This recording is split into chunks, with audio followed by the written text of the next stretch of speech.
Okay mga kamisteryo, ganito tayo masyado maliwanag. Masyado maliwanag. Ayan na, liwanag eh.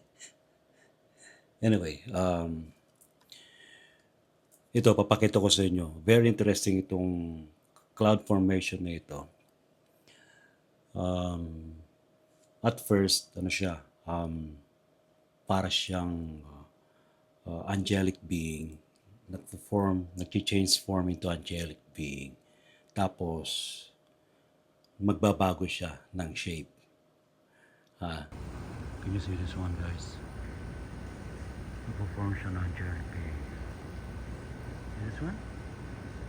Wow. It's an angelic being. Wow. Nice.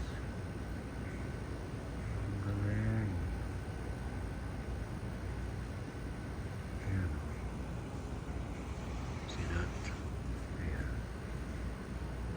Nagta-transform naman siya into what shape to what shape. Para siyang may scepter. Oh, nice one. May pag-communicate ngayon ng heaven sa atin. Yes, we are Solomon.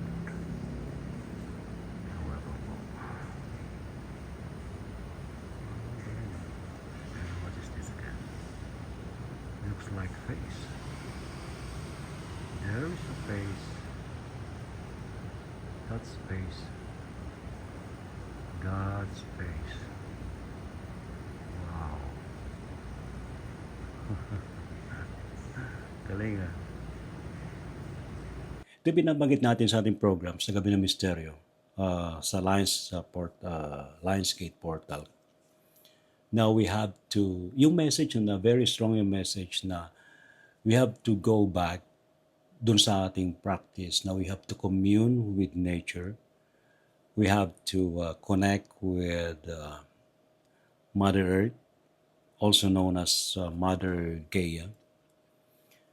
We have to connect to the universe. You have to connect to every being on this planet, from the smallest to the largest or giant beings, physical and non-physical beings. And also we have to connect to galactic beings. Very strong yung message to all of us.